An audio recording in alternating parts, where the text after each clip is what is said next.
নমস্কার বন্ধুরা, পূর্ণিমা কিচেনে আপনাদের সবাইকেই স্বাগত। দেখুন কত দিনকে পুঁটি মাছ, এই মাছের চেহারা দেখেই বোঝা যাচ্ছে ফ্রিজের এক কোনায় পড়েছিল। তো ভাবছি এই মাছটা কিভাবে কি করি, তা মাথায় একটা বুদ্ধি আসলো যে ইলিশ মাছ বাটা যেহেতু খাওয়া যায়, তো আজকে পুঁটি বাটা করব।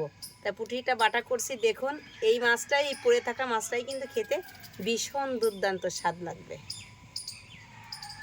এই মাছটা বাটা করার জন্য দিয়ে দিলাম কড়াইতে সাদা তেল। তেলটা আমার গরম হয়ে গেছে। তেলের মধ্যে দিয়ে দিচ্ছি শুকনা মরিচ। এই দেখুন শুকনা মরিচটা সুন্দর করে ভেজে নিচ্ছি। দিয়ে দিলাম গোটা জিরে, রসুন, পেঁয়াজ কুচি।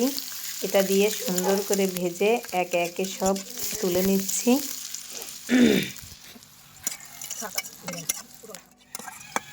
একদম লাল লাল হয়ে গেছে। এবার এটা তুলে নিলাম। এর মধ্যেই দিয়ে দিচ্ছি পুঁটি মাছ। এই মাছগুলো সুন্দর করে ভেজে নেব এপিট ওপিট করে, একদম ভেজে দেখুন কি সুন্দর মশমশা হয়ে গেছে প্রায়। এবার আমি ঢেলে নেব। এই মাছটা যত বাটা মশমশ হবে তত কিন্তু শিলপাটায় বাটতে সুবিধা হবে। একদম কাঁটাগুলো বাটা দিলেই কিন্তু আর মুসমুস করে ভেঙে গেল। দেখুন কি সুন্দর। আমি হাতে শিলপাটাই বেটে নিচ্ছি। যে কোনো বাটাবাটি শিলপাটারটাই কিন্তু বেশি স্বাদ হয়। মাছটা বাটা হয়ে গেছে। এবার পেঁয়াজ, রসুন আর শুকনো মরিচ ভেজে রেখেছিলাম, সেটা এর সঙ্গে বেটে নিচ্ছি সুন্দর করে। এই দেখুন বাটাই এত সুন্দর একটা সেন্ট বেরিয়েছে, খুব সুন্দর সেন্ট। একসাথে মশলাগুলা দিয়ে আর যে মাছটা বেটে রেখেছিলাম সেটা দিয়ে একসঙ্গে সুন্দর করে বেটে নিয়েছি। এবার দিয়ে দিচ্ছি সরিষা, একটু কাঁচা সরিষা।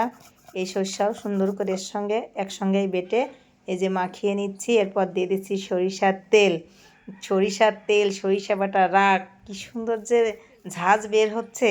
আর গরম গরম এই ভর্তাটা খেলে তো খুবই মজা লাগবে। ভর্তাটা উঠে নিচ্ছি। এবার খাবার পালা।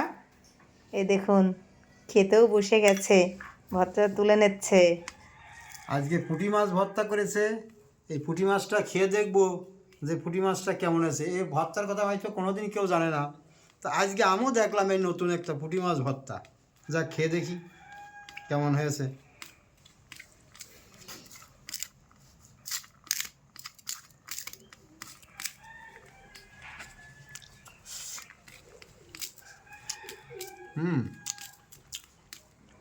অসাধারণ একটা সেন্ট।